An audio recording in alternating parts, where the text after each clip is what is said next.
يوسفي گم بز مایاد بکینن গমখোর কুল বয় হো জন সদ রোজি গুলিস্তান গমখোর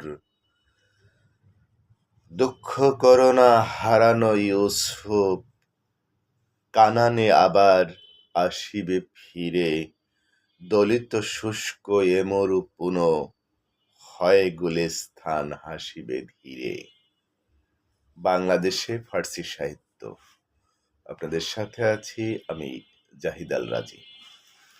বাংলায় ইসলাম আর ফার্সি সাহিত্য একসাথে এসেছে। ফার্সি সাহিত্যে বাংলাদেশের যে ভূমিকা রয়েছে তার অনেকটা ইতিহাস আজও অলিখিত। এদেশের বিগত ফার্সি কবি সাহিত্যিকদের জীবনালেখ্য রচনাবলীর বিস্তারিত বিবরণ ও মূল্যায়ন তো দূরের কথা, তাদের অনেকের সংক্ষিপ্ত পরিচয় এমনকি নাম দাম জানাও দুরূহ ব্যাপার। বাংলা পাক ভারত উপমহাদেশে ফার্সি ছাপার অক্ষরের বাণিজ্যিক ব্যবহার শুরু হয় ঊনবিংশ শতাব্দীর সূচনা লগ্নে, অর্থাৎ 1801-2 খ্রিস্টাব্দে।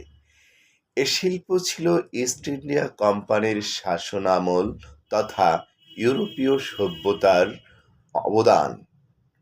মুদ্রণ যন্ত্র ও ছাপাখানার অভাবে ঊনবিংশ শতাব্দীর পূর্বে লিখিত গ্রন্থাবলী জনসম্মুখে আসার যথোযোগ্য সুযোগ লাভ করেনি। হস্তলিখিত বা ব্লক ও কাঠের হরফে মুদ্রিত সীমিত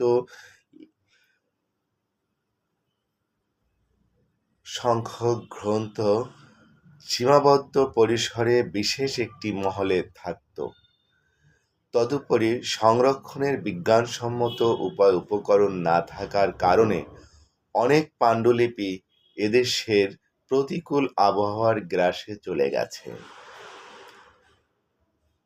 তাই আজ সেগুলোর অস্তিত্ব খুঁজে পাওয়া ভার। সেসবের ইতিহাস আজ অজ্ঞাতপ্রায়। মুসলিম শাসনের গোড়া থেকেই ফার্সি এদেশের রাষ্ট্রীয় ও সাংস্কৃতিক ভাষা ছিল। এ ভাষা ও সাহিত্য আমাদের মাতৃভাষা বাংলা সাহিত্যের পরতে পরতে রস সিঞ্চন করে আসছে শত শত বছর ধরে। কিভাবে এলো? সুলতানি আমল 1204 থেকে 1576 খ্রিস্টাব্দ পর্যন্ত তুর্কি আফগান সরকার বাংলায় আসার সময় সাথে করে ফার্সি ভাষা, কবি, আলেম নিয়ে আসেন। ফার্সি ছিল রাজদরবার প্লাস অফিসের ভাষা। মোগল আমল 1576 সাল থেকে 1757 খ্রিস্টাব্দ পর্যন্ত, এ সময় ফার্সি সাহিত্য আরও বিস্তার লাভ করে। বলতে গেলে এই সময়টাই ফার্সি সাহিত্যের উৎকর্ষের সময়। ঢাকা, মুর্শিদাবাদ, সোনারগাঁও ফার্সি শিক্ষার কেন্দ্র হয়ে ওঠে। ব্রিটিশ আমল 1837 পর্যন্ত ফার্সি ছিল আদালতের ভাষা। পরে ইংরাজি আসার পর ধীরে ধীরে ফার্সি ভাষা বিলুপ্ত হতে থাকে। বাংলাদেশে ফার্সি সাহিত্যের অবদান। মূল ফার্সি রচনা বাংলার কবি সাহিত্যিকেরা নিজেরাই ফার্সিতে কবিতা, গজল এবং ইতিহাস ইত্যাদি লিখেছেন। আলাউল সেকান্দারনামা ফার্সি সাহিত্য থেকে বাংলায় অনুবাদ করেছেন। নবাবী দরবারের কবিরা, ঢাকার নবাবরা ফার্সি কবিদের পৃষ্ঠপোষকতা করতেন।